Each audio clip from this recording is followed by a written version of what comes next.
Hoje nós vamos ter um bate-papo especial, que é com o professor Luiz Carlos Molion. Na minha opinião, é o melhor climatologista que nós temos no país. É de uma sabedoria muito grande. E eu costumo dizer assim, que a primeira vez que eu tive com o professor Molion foi lá antes de 2010. E ele falou algumas coisas e eu nunca esqueci. De fato, essas coisas estão ocorrendo, que ele falou que estaria ocorrendo até 2030, haveria então ali esse ciclo. Professor Molion, boa tarde. Boa tarde, tudo bem contigo? Tudo A bem. Primeiro eu satisfação quero revê-la saber. depois de muito tempo, né? Pois é, já tem um tempinho. Primeiro É. saber qual é o segredo da juventude, que se mantém com a mesma fisionomia? Não, é que as coisas vão pifando, né? Você vai ficando velho, certas coisas funcionam, outras não. Fiquei meio complicado aí com a Covid e as vacinas da Covid, por conta da circulação nas pernas. Estou com uma certa dificuldade de me locomover, mas isso não impede que a gente siga a nossa missão.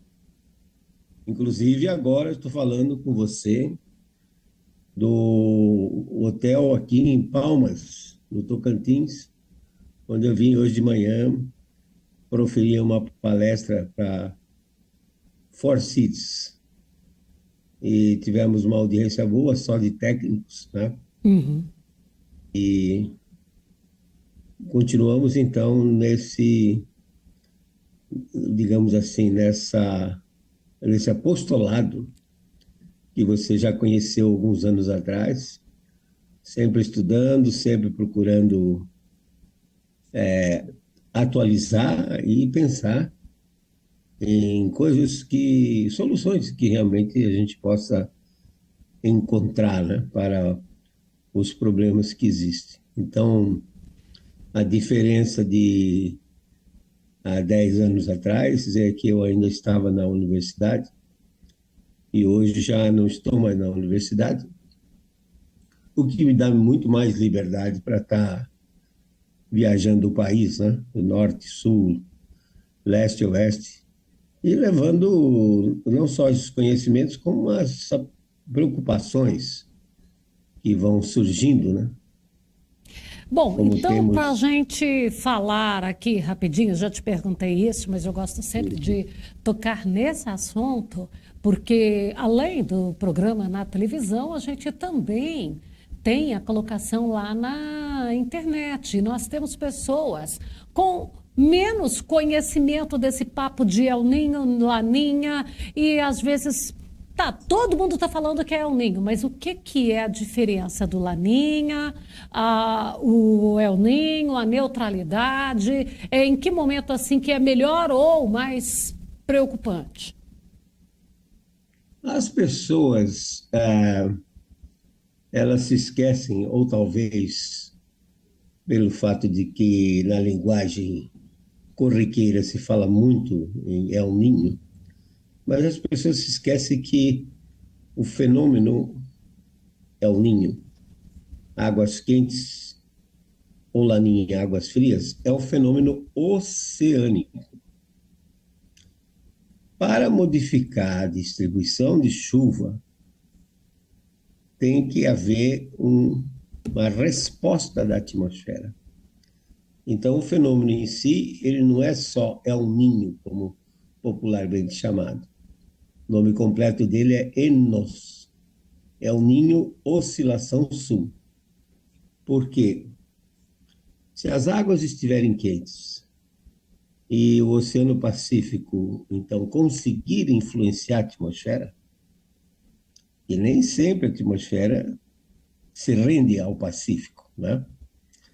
Se a atmosfera, então, começar a produzir nuvens e chuva na região, então aquele ar vai subir em cima da água quente, vai deixar toda a umidade e vai se deslocar para leste e para oeste.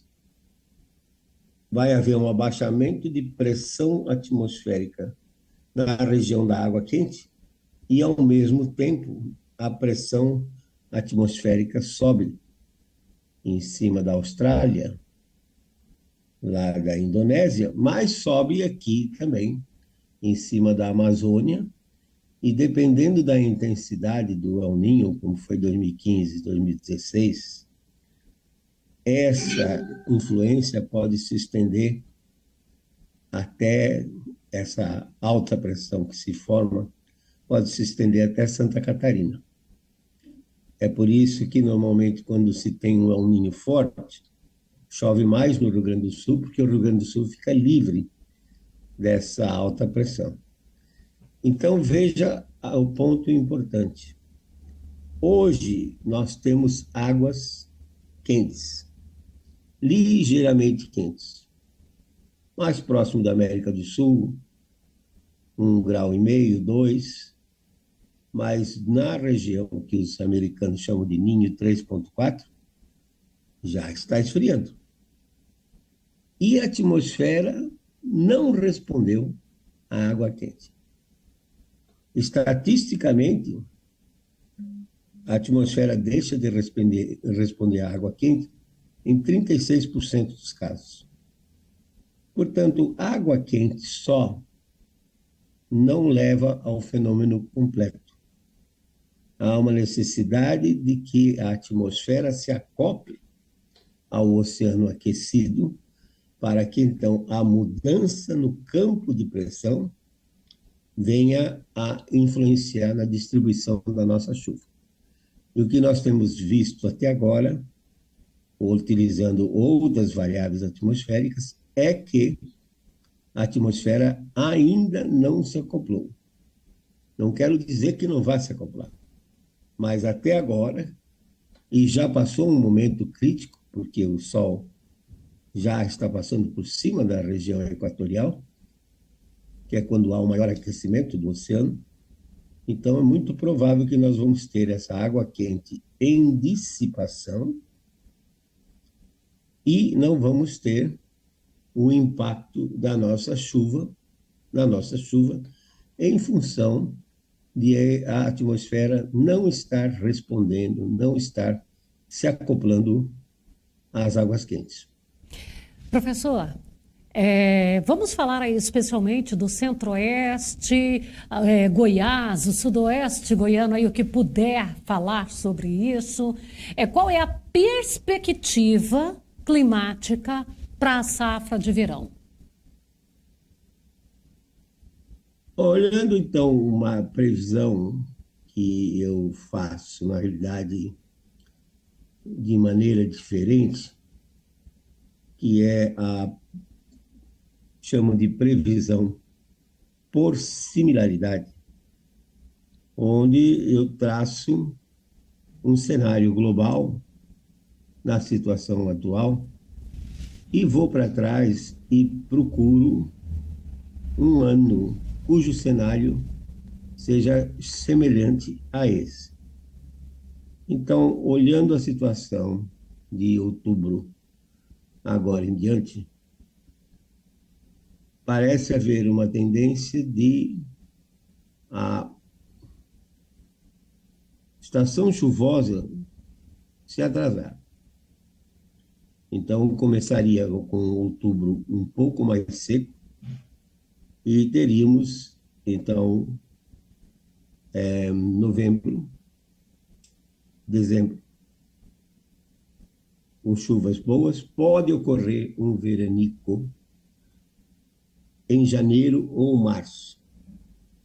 É muito difícil a gente precisar se vai ser parte de janeiro, se vai ser só fevereiro ou se vai ser março. Fica muito difícil. Por quê? Porque os veranicos eles estão ligados à intensidade do inverno na América do Norte. Então, se o inverno estiver intenso na América do Norte, e em geral isso ocorre na segunda metade de fevereiro, então nós podemos ter um veranico pegando fevereiro e parte de março. Então, no centro-oeste, aqui, olha, aqui mais para o sul, né? Mais aí para a região de Cuiabá, por exemplo, no entorno, nós podemos esperar um fevereiro e março um pouco mais seco. E depois, março, abril, maio e junho, deve chover, inclusive, maio deve chover acima da média, porque quando a gente olha as águas do Atlântico tropical, elas também estão mais aquecidas do que o normal. No período de abril, existe uma região de confluência dos ventos do hemisfério norte com os ventos do hemisfério sul. Isso é chamado de zona de convergência intertropical, e ela costuma chegar à sua posição mais ao sul por volta de abril, chegando aí em torno de 4, 5 graus sul, na costa do Ceará, costa do Rio Grande do Norte. E como as águas estão muito quentes no Atlântico, é muito provável que quando a zona de convergência baixar, aqueles ventos que sopram da costa da África em direção ao Brasil trazerem essa umidade e produzir um abril e maio mais chuvoso do que o normal. Assim, para o produtor, eu estando por aí, conversando com pessoas, muitas falaram, não, porque não vamos plantar safrinha, porque ainda temos muito estoque, e não sei o que e tal. O produtor tem que se conscientizar que ele deve plantar, porque não pode acreditar no que o Departamento de Agricultura dos Estados Unidos fala. O Departamento de Agricultura dos Estados Unidos disse que lá os cultivos de milho e soja estão com 50% ou mais em boas, excelentes condições. E isso é uma mentira. Isso é uma mentira. Por que é uma mentira? Primeiro, porque nós tivemos as águas quentes do Pacífico acumuladas no norte do Pacífico, ao sul do Alasca. Essas águas quentes posicionadas nessa região, como os ventos sopram da Ásia em direção à América do Norte, elas passam por esse oceano que está 4, 5 graus mais quente, isso lá em cima, hein? Ao sul do Alasca. Se carregam de umidade e elas então alimentam as frentes frias e fez com que o inverno americano fosse, ou norte-americano, fosse uma das maiores coberturas de neve desses últimos 50 anos. Alguns estados do norte, como Dakota, Montana, por exemplo, ainda tinham neve no chão no início de março. Qual é o problema com essa neve para os produtores? É que a neve precisa derreter, e neve aparece branca porque ela é altamente refletiva. Ela reflete 95% da radiação solar que incide sobre ela. Só 5%. Ao mesmo tempo, o solo vai descongelando. Tem uma grande vantagem do congelamento do solo, porque você sabe que a água, quando ela congela, ela expande em volume. É o tal dos 10% da ponta do iceberg, né? Ela expande de volume. Mas quando ela descongela, ela deixa o solo fofo, bem aerado, só que como tem muita neve derretendo, esse solo está encharcado.